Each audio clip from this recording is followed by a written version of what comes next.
So I just want to take you through a few quick slides with some background as to why we're doing this and what we're hoping to achieve. And then we'll get over to the important thing, which is hearing what you need to say. So this first slide shows a report which may be familiar to many of you. Back in 2017, the Community Foundation produced the Cumbria Revealed report. It and a successor, the West Cumbria Opportunities and Challenges report, are both available on the Community Foundation's website. And when we did Cumbria Revealed, it was with the aim of creating a document that summarised in a telling way the priority needs in the county, but also shone a light on some of the really important community projects that were looking to address fundamental needs in the community. You might ask yourself, well, why are we doing one in Furness? Well, the members of our Furness committee said, isn't it about time we had a report that focused on Furness? And we absolutely agreed. We started conversations probably through last year with partners to see whether this is something which people might wish to support, and that's been the case. So if you were looking for something that might look most like what we think the Furness report might look like, the West Cumbria Opportunities and Challenges report is that in style. But what's really important is you shape that today. So, and I thought I've mentioned some people who are involved in the steering group. And this slide just covers all of the named people. And I think I saw David Dawson join. So thank you, David. You get a name check there from the Sir John Fisher Foundation. But this is a really strong partnership initiative. We've got the 3 local authorities, county, borough and district council in the area involved. Very fortunate to have Julie Barton, the High Sheriff, but also Julie with her husband have their Forge Roper business in Ulverston, but also Sue Howarth from the Family Business Network, people like Lucy Cavendish from the Hooker Group. And this is and also just catching my eye, Simon Fell as well. So this is a really strong grouping of people, some of whom have been involved in funding as well. BAE have supported the project, but so have organisations like Oxley Development and the Borough Council in terms of actually pulling the funding together to make this possible. And thank you also to a few of the other steering group members as well. People might ask the question, where is Furness? We certainly asked ourselves the question, really quite an important one for delineating which statistics we use.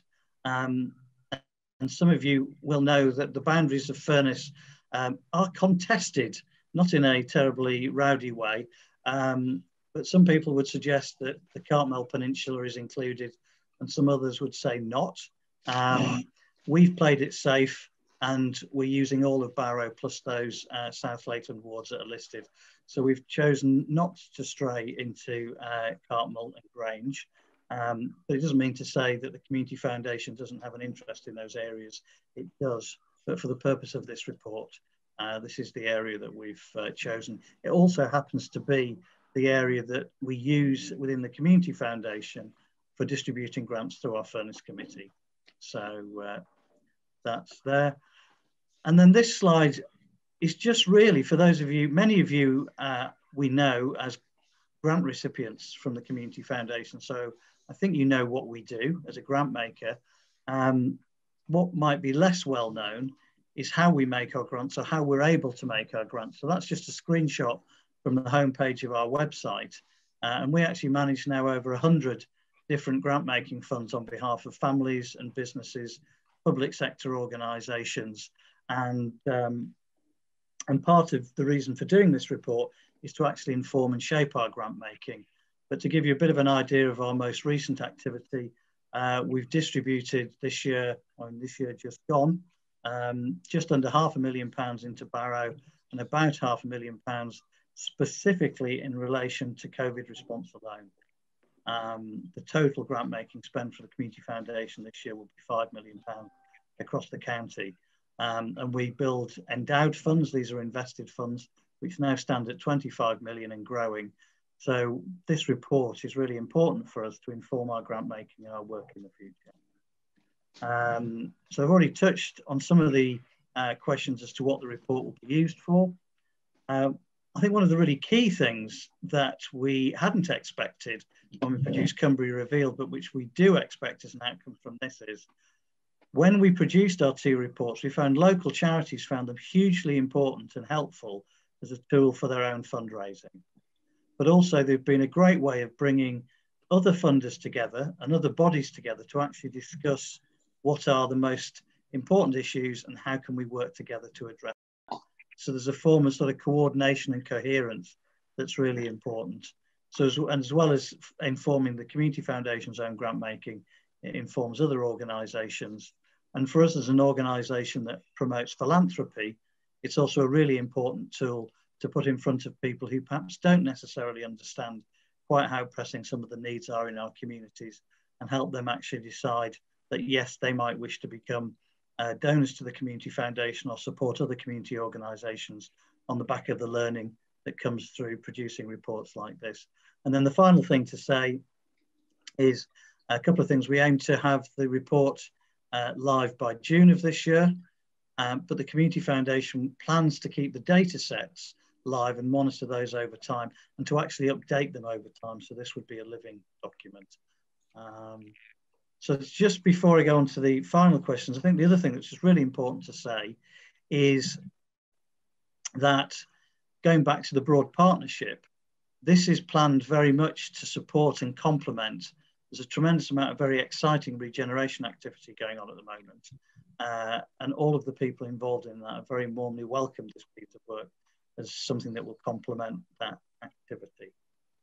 So I will just ask, does anyone have any sort of questions arising out of that part of the session before we go on to the questions? And at the moment, I'm only looking at about 6 people. So Ellen, please tell me if someone's put their hand up. No, that sounds great. I'm happy we've got through the nuts and bolts. So our key questions are, and I think very comfortable and relaxed about people answering all 3 in one go. With so many people on the call, we can do that. So just to refresh you from the beginning, what do you think the report should say about Furness? Then separately, do you have any information to share? And I think Nick from Intro will have put his email address on the in the chat, because Nick will actually be receiving any information that you have got to share. And then the third question is, who should we speak to and involve? So I'll throw that out to everyone and invite input, please.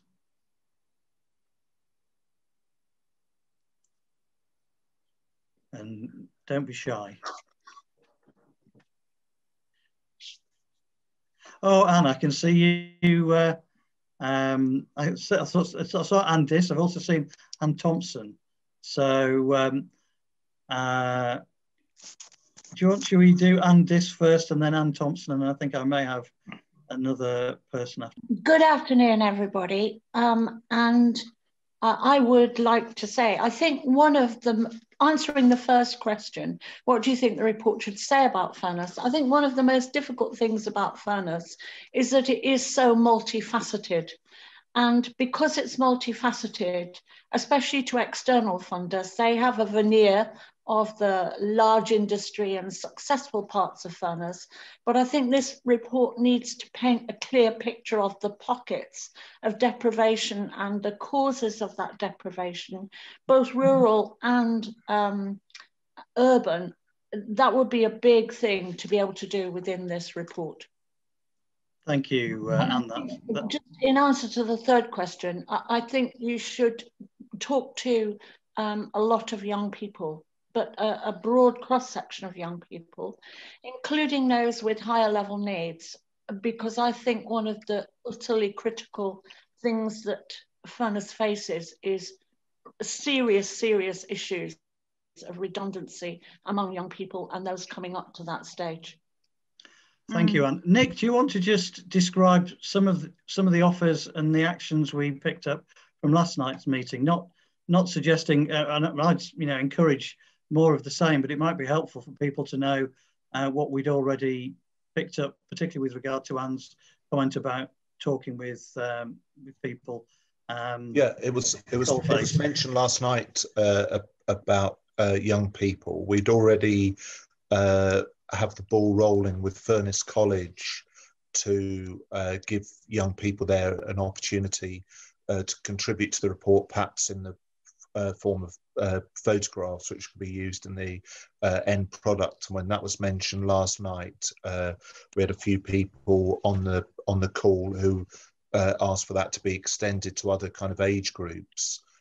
Caroline Vernon, the head teacher, was one of those, and I've got a meeting set up with her for I think Monday afternoon next week. So I think that's very much in kind of keeping where we want the report to be. Yes, it's going to be, an element of it is going to be kind of data driven and looking at issues and kind of showing kind of facts and figures, but also people in Furness and Barrow, it's got to be their voice as well, and making young people part of that, would be a great outcome. So, like I say, any other suggestions along those lines or contacts that people want to introduce me to would be gratefully received.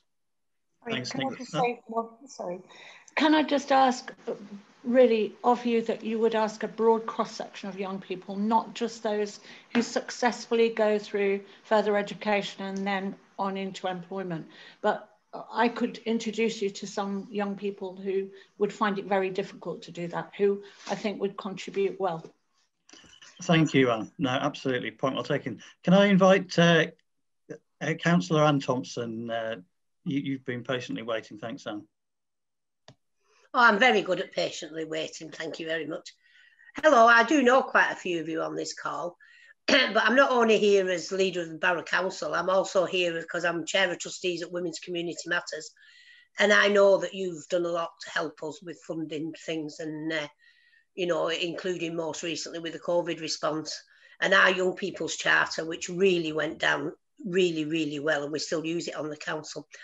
What worries me about these reports, and I think they're very good, don't get me wrong, but I don't want Furness, I don't want Barrow or Furness to still be labelled with this dark deprivation and all these statistics that make us look as if we're not doing really well. Yet we're being so innovative and forward thinking on the council, working with all different organisations.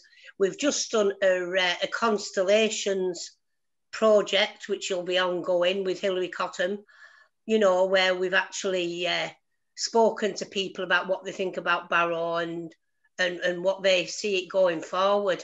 And the main thing is that people are very proud of living in Furness. People are very proud of living in Barrow, and they get very, very upset when we're dissed down, when people call us the longest cul-de-sac in the country and all these horrible things that they say about us, and whenever we're mentioned in the mainstream press, it's always for bad things.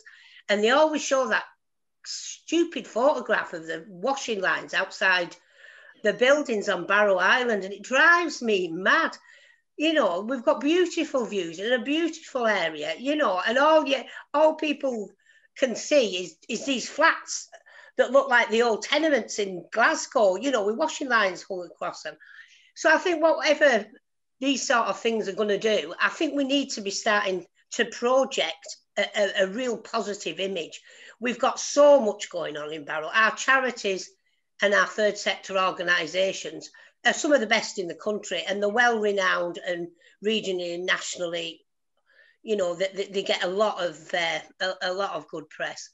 And we've got so much culture going on with the new cultural field we've got with Barrow Culture, and there is so much good going on. And I'm just hoping that you can, as well as doing all the statistics that you have to do and everything, I just hope you try and bring that feel-good factor to this report. Thank you. Absolutely. Sorry, I witted on a little bit. No, thank you. You're echoing many comments from last night, and I think things like the Constellations project, and it's great having Sam on the steering group, because the energy that I'm sensing coming out of the area at the moment is just brilliant.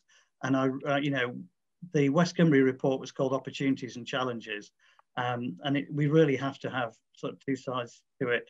So points really well made. And Nick, if that picture appears with the washing line, you know you're going to get your knuckles wrapped if you're not careful. I've got 3 more people I want to bring in, but just to helping as managers, if you've spoken and you haven't got a follow-up question, can you just put your hand down? Otherwise, I'm going to go cross-eyed. So I've got in my list Catherine, Catriona, and then Rachel. So Catherine, would you like to come in? And it's nice to see you. Hi, it's nice to see you too, and Ellen. Some old work colleagues. So I'm currently working at BAE Systems, but not for the submarines business, which is everyone's go-to in Barrow. Our business is called Weapons Systems UK, and we're based in Barrow, and we employ about 330 people at the moment. So we're not a small employer, but we do just get hidden behind maritime submarines. So we're just trying to get involved in a few more things. Just going off what I've thought about as other people have been speaking. When we think about speaking with young people, I think something that's been reported quite a lot about Barrow and about the Furness area is people leaving for higher education and not returning. And I think it'd be interesting for this report to try and speak to some of them people that aren't in the area anymore about why they're not here anymore. Because we're losing a huge wealth of knowledge and entrepreneurialism and all sorts that could really benefit the area, and they're not returning after they leave for education. And that sort of crossing over, you can use your links within the universities and things like that, but maybe that is part of using some people on the board to reach out to people that they personally know, because how would you know who lives away and things like that. Going into what I mentioned about not highlighting Barrow as deprived areas, I think that's really, really important, because where Barrow does, and for the rest of Furness does have its challenges, if you speak to people away from the area, it's one of the first things they talk about. Oh, you're in the news because you have the highest levels of poverty in this area and that. And I think there's so much better stuff to talk about. Obviously, it's really important to highlight it, but there's so much more going on that's really, really good. And when you look at that area that you showed that we're going to be looking at, Barrow, and then going into the Furness area, into Ulverston, Broughton and Coniston, I think it's important to look at why the difference in wealth in them areas and why it's so different in such a small geographical area, because we're talking a couple of miles and from, less than 10 miles between Barrow and Ulverston, and the wealth difference and house price difference and stuff like that is so expansive that there must be something we can focus down and work out why that's happening. Brilliant. Thanks very much. That's great. Actually, I'm wondering, I might take Rachel next, if that's all right. And nice to see you, Rachel. And then, because Kat might have been responding, but we'll pick up Kat after that, please. Good afternoon, everyone. Nice to see you. Thank you for inviting me. I've just got very briefly to say in response to who should you speak to. Obviously, I agree totally with Andis that young people should be a priority. But I would say come and talk to the arts organisations, all of us. We're not frontline organisations. We're not people putting food on the table. We're not giving medical assistance. We're not frontline organisations, but we have a very, very important role to play in maintaining people's health and well-being and building their aspiration. And I think all the arts organisations in Barrow, in one way or another, they drive change. That's what we aim to do. So come and talk to us. And I agree totally with what Councillor Thompson said, that there is so much more to talk about beyond talking about poverty, because when I talk to people not from this area about what goes on in Barrow, they're astonished. We're innovators here. Okay, that's all I have to say. No, that's great. It's all we want to hear. Kat, Catriona, do you want to come in?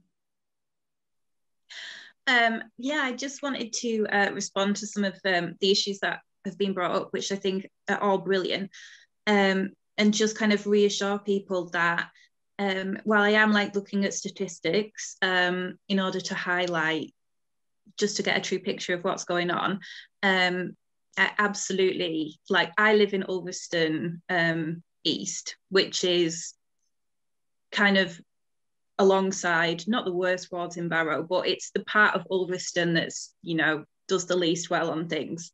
And I wouldn't like it to be a negative portrayal, because I think there's so many brilliant things going on. And there will absolutely be, alongside all of the statistics, there'll also be, we'll be mentioning all of these kind of third sector organisations. We'll feature like interviews with people, and we can talk to the arts organisations that were just mentioned. They will all be featured so that there's like, it's a true representation of what's going on. It's not just this section of Barrow is very deprived. It's, these are some of the issues, and this is, you know, the massive response that local people are doing. Great. To kind of give a full picture. It's not going to be just 100% negative. I just wanted to... No, that's super. Thank you, Kat. That's really helpful. I've got Mark with his hand raised, and I don't know, yeah. So would you like to speak, Mark? Thanks. I don't know where my picture is, but perhaps we can see you, Mark. We can see Jolly you. Good. Let me just go back to an email I just sent then. I don't want to be on too long. We've got some really great work going on with the Borderlands project at Ulverston, a Healthy Town initiative, which I'm sure I'd love to talk to you about, and that is very, very innovative and draws together 46 community groups in the town. We've also got, thank goodness, Morecambe Bay Delivery Partners and the Clinical Commissioning Group putting a project on looking at health inequalities, and interestingly, particularly with reference to Ulverston East, an area that they call the honeypot, which we've said, don't call it the honeypot. We're looking at Ulverston East, and it's current, and I'll finish my email there by saying we are a go-ahead place. We've got a lot happening, a lot to offer, and we'd like to be involved. So thank you very much. Brilliant, thanks, Mark. And I know some of the team were actually talking with Morecambe Bay CCG about this project only last week. So excellent. Lots of good links being made. So thank you. I can't see another hand raised, but that doesn't mean to say there isn't one. So do shout out if you've either raised your hand, or even if you haven't, but you'd like to say. Oh, thank you, Lindsay. Do come in, please. Regarding your third question, good afternoon, everybody. Regarding your third question of who should we speak to in the area, I think that Cindy Dolcioni, the CEO of Safer, Self-Harm for All, is the perfect person to speak to, and she'll speak to you on all different levels about all sorts of things. I emailed the details to Nick this morning. No, thank you. I think we got a super offer from Safer last night to actually possibly do an interview with one of your clients. So no, thank you. Really appreciate that. That's great. Jenna, and then I think Catherine's back.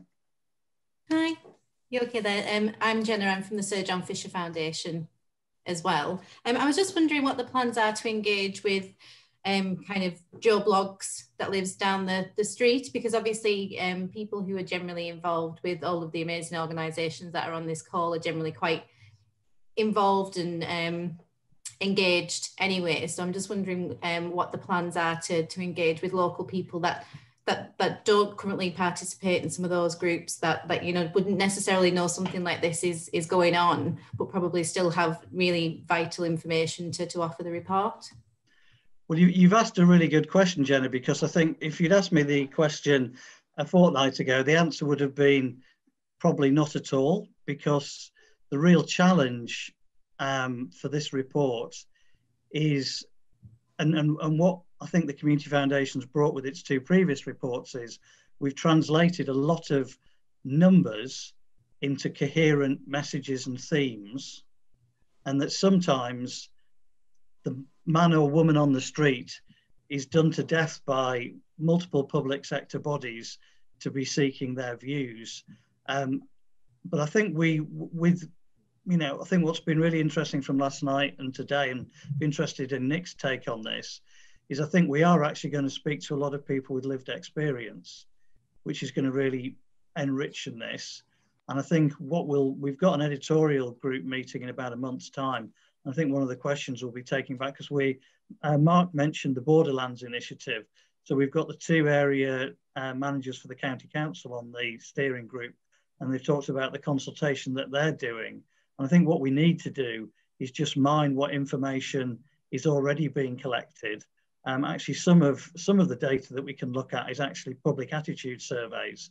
So the government actually seeks information on exactly what you're talking about.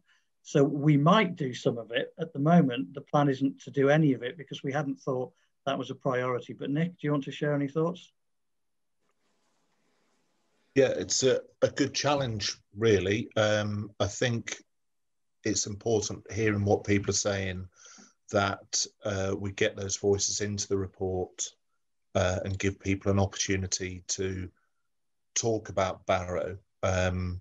Otherwise, as people are highlighting the risk, which we're already kind of alert to about it being a kind of a doom and gloom kind of picture, we've got a balancing act to do in that we've got to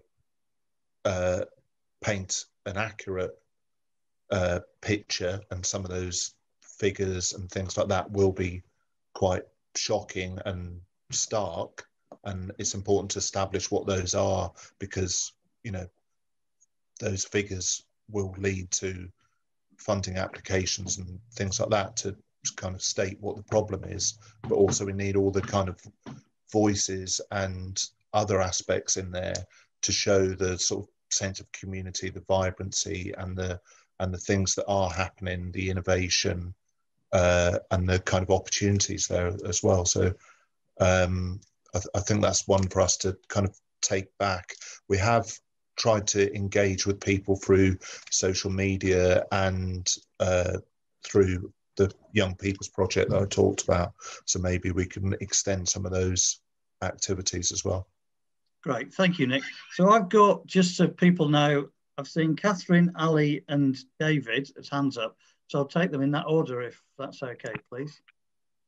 Hiya, I was just thinking as we were talking about Ulverston East, I don't know if any of you have had a chance to read it this morning, but Glaxo have announced that they'll be shutting in 2025.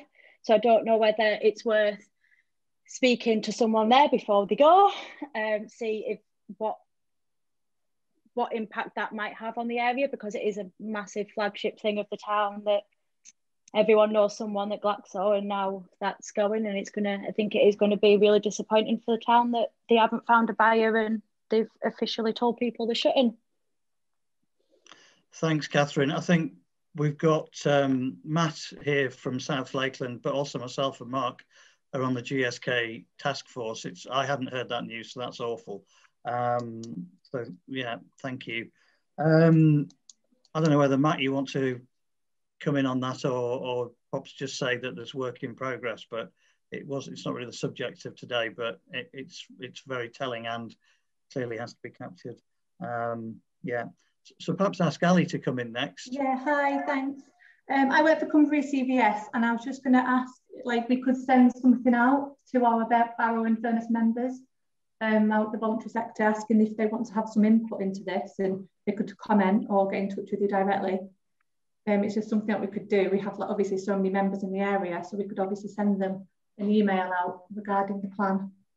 But I just want to say, based on, like, going back to what Councillor Anne was saying earlier about the voluntary sector in Barrow is so strong. There's lots of strong partnership working across the public and voluntary sector, and I think that really needs to be recognised, that strong partnership work. Thanks, Ali. I'm sure we'll be taking you up on that first offer, and the second point's well made. I have David's iPad next, I think. Well, I'm not sure whether David is by his iPad. Right, I think we'll just pass on David's iPad for now. Can I invite any other comments or questions?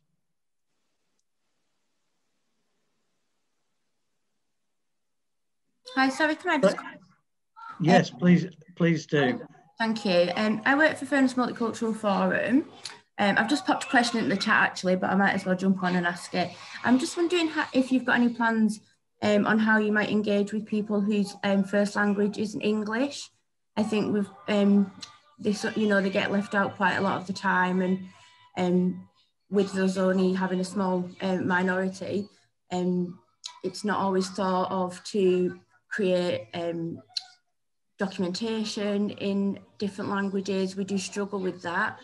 Only recently I've just been asked to interpret something for a statutory service who could not find the information in another language. So I think if we're going to be really inclusive, then we need to consider those people.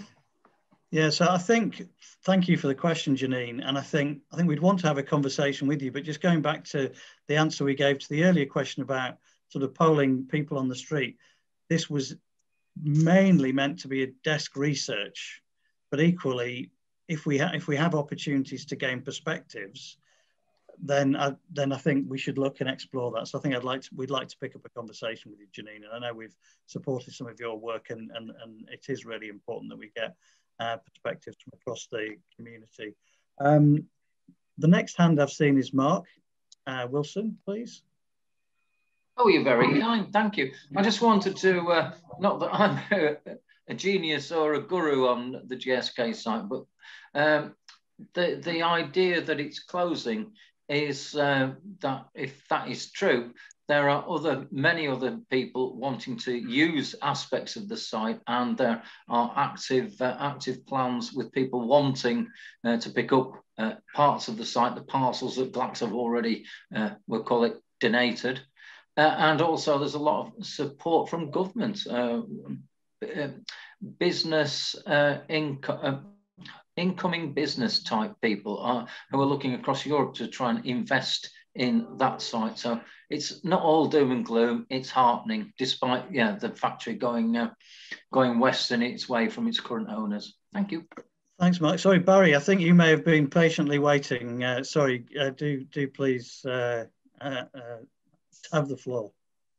Yeah, there's a couple of things. First of all, I wondered who the report is actually aimed at specifically, because I'm questioning in my mind now, who is the report for? And then I noticed when some of your first slides came up that it highlighted 4 areas specifically. Ulverston was mentioned twice, east and west. And to make it an inclusive report, I thought it should have a wider perspective to include all of the villages and small communities and hamlets throughout the Furness Peninsula, so that they feel as though they're part of it. And I think that's really important. And one of the things I often repeat, that it's interesting that Dalton, which is obviously where I'm trying to represent, has one of the largest rural wards or divisions in the whole of Cumbria, but it's not always seen. It's always seen as part of Barrow, of course. And the other people that I think is missing is there's been no mention of churches or the diocese to involve all the faith groups into your report. Great, thank you, Barry. I'll try, I think I'll come back on all of those. Taking the middle one first, so the geography is the entirety of Furness. So that is all the way up to Coniston and Hawkshead, all of those communities. So those are just ward names, which include the entirety of the geography. I think the first question you asked, who is the report aimed at? So it's got a number of different audiences. It's got, we talked about it being a tool and an asset for community organisations and funders, but it's also something that can be used by public sector organisations to have discussions about service planning and priority setting.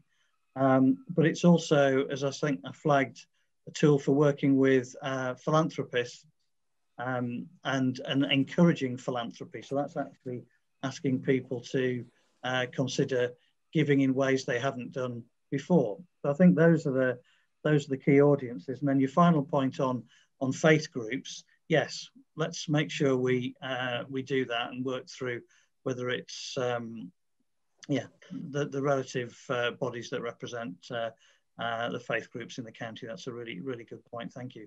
So I think, David, I've got you next. David's iPad. I think you might have been having some technical issues. So do please unmute yourself and join us and say what you need to say. I think you're on mute at the moment, so we can't hear you.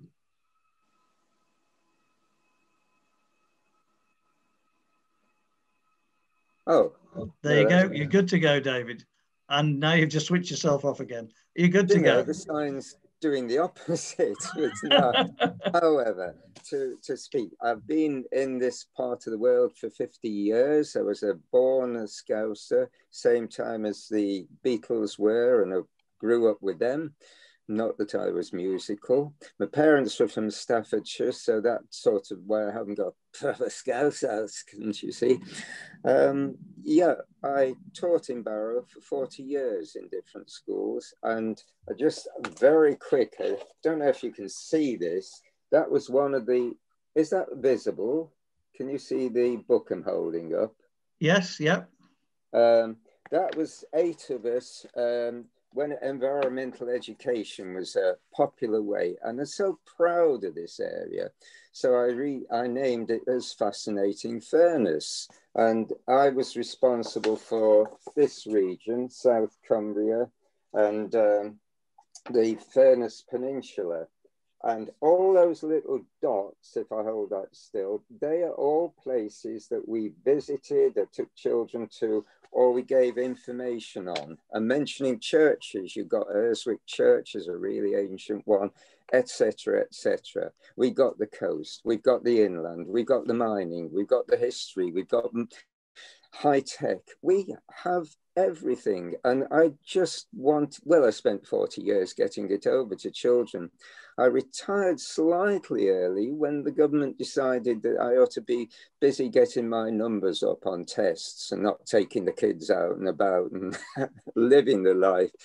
And I'd be still happy. We had a group linked to all the teachers in Cumbria, but environmental ed, or call it a mixture of history, geography, etc. It got squeezed out when it became a numbers game. And that was when I left the job from finally at Roux School.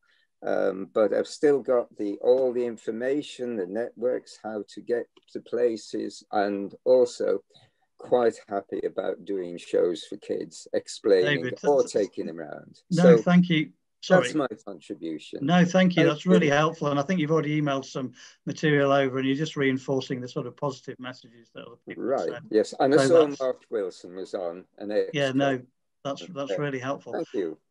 Cass, you've got your hand up. I'm assuming if anyone's got their hand up and they don't mean it, could they take it down so we can try and manage who's coming in? But say say whatever Sorry, you want to do. Am I talking too much? I just really wanted to reassure about the questions about Dalton.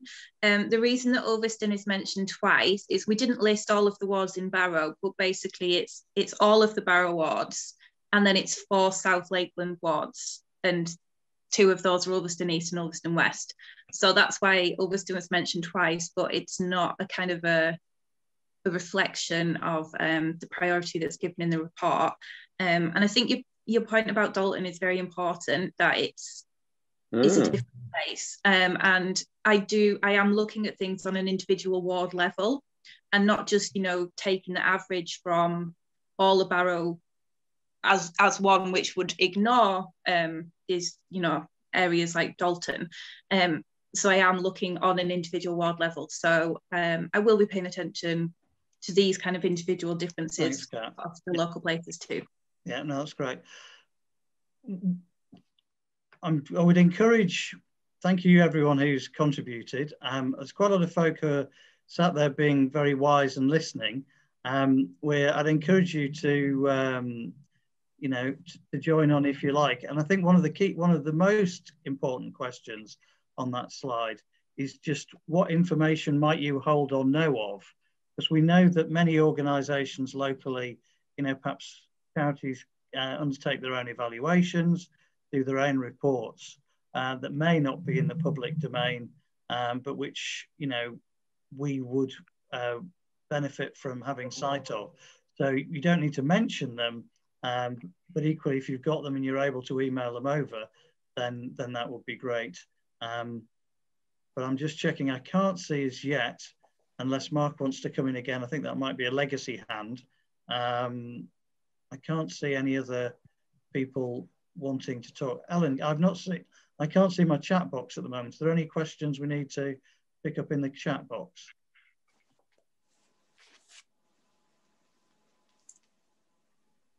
Had quite a bit of chat going across, which has been really good. But yeah, it's mainly people contributing but not asking questions. Right. Well, I don't want to prolong this longer than we need to, but I don't want to shut us down if there's anyone just on the edge of their seat and almost about to say something. What I will do is just ask Tony Keane, as chair of the Furness Committee, just to sort of explain his aspirations for the report and perhaps why he thinks it's such a good idea. And that might give people a final breathing. You'll be listening very intently to Tony's wise words, but between digesting them, you just think if there's anything else you might want to say. So Tony, can I just invite you to share your aspirations? Thanks, Andy. Yeah, it's chairing the panel, the grants panel, for the last 4 years or so, supported by Ellen and the team. I think what we've always missed is a sort of roadmap of where we should be funneling the money. So for me, and I think that the missing part of Furness is identifying the key issues. We seem to spend a lot of time putting sticky plasters on a lot of issues, when actually if we focus the information, the knowledge in one key document, then potentially we could really fix some of these issues that have been within the area for years and years, instead of just putting the sticky plasters on. I think the message from last night and tonight, I think the clear one is we've got to be positive. And all the time I've been involved in the foundation is it's a massively positive organisation. So one thing that we can guarantee coming out of this document is the positive view of this area, because there's so many good things. But I think underlying the good things, we just need to close out some of the key issues that arise on a regular basis. And I do believe this document could be the key and the map to get us to some close out on some of these key issues. Right. Thank you very much, Tony. Johnny, at Can Do FM, I think you're put your hand up. Yeah, thanks. Can you hear me okay? Absolutely. Yes, thank you. Great, thank you. Just obviously I'm the manager of Can Do FM at the moment, but in past roles, I did once actually coordinate a project which was all about providing entrepreneurial experiences and stimulating enterprising behaviours and competencies in young people. And I don't really see any of that anymore. There's no, I mean, that was a long time ago. It was funded by the Northwest Regional Development Agency. Certainly teachers run away from that sort of subject. And I think that for long-lasting legacy, and especially where businesses are closing down, people being more confident. And again, I think this relates to people going away to university because they think there's probably better chances. So if there's more enterprising behavior, there may be more businesses that would stimulate employment. And, you know, one person that's really good, it sets a fantastic business, provides employment opportunities for other people. So that's something that I'd like to see. Having been in a teaching profession for, it's another point is, having been in the teaching profession for 12 years and then into in the social enterprise and in the position where you have to write grants and things like that, it's not a problem for me, apart from finding the time. But I do think that sometimes the process that people go through could be restrictive for some people that run organisations that are doing excellent work, but they're not necessarily coming from an academic background or have the funds to employ somebody to write those grant applications. So they're missing out. And I think that's a little bit unfair. Great. No, those are all really good points. I think on the latter point, we've got some resource in the area to help with that. And we do try and do what we can Ellen, who's on the call, often favours misspelt and grubby applications, because we got a sense they're coming from the places that really need it. But equally, not every funder takes that approach, and I think any process can be a barrier. But no, thank you. Those are really, really helpful. Andy, can I just interrupt? Could you take do. a shared screen, please? And then we can see everybody else's faces. Because I'm so sorry. We've only got you on a little line down the side. Ah, that's nice. I'm sorry. Thank you. I can see the chat box now. Yeah. Right. It might be this might be the first time we get to see each other nicely, and then it'll just be to wave goodbye. Yeah. But no, have we got any other contributions before we just close the meeting? No. Well, I think hopefully people. I think we're seeing the last slide with Nick's email address, nick@weareintro, and it was also in the chat box. But do send anything through to enquiries@cumbriafoundation.org as well if you're struck by thoughts after the meeting. We made the commitment that we'll keep in touch with all of you. We'll email a sort of an update, and we'll also be just using social media and the press to let people know how things progress. But there's been some hugely helpful offers of help and some great ideas for content and messaging. So unless either Nick or anybody else wants to say something, I'd close the meeting and look forward to working with you in the future. Great. Bye for now.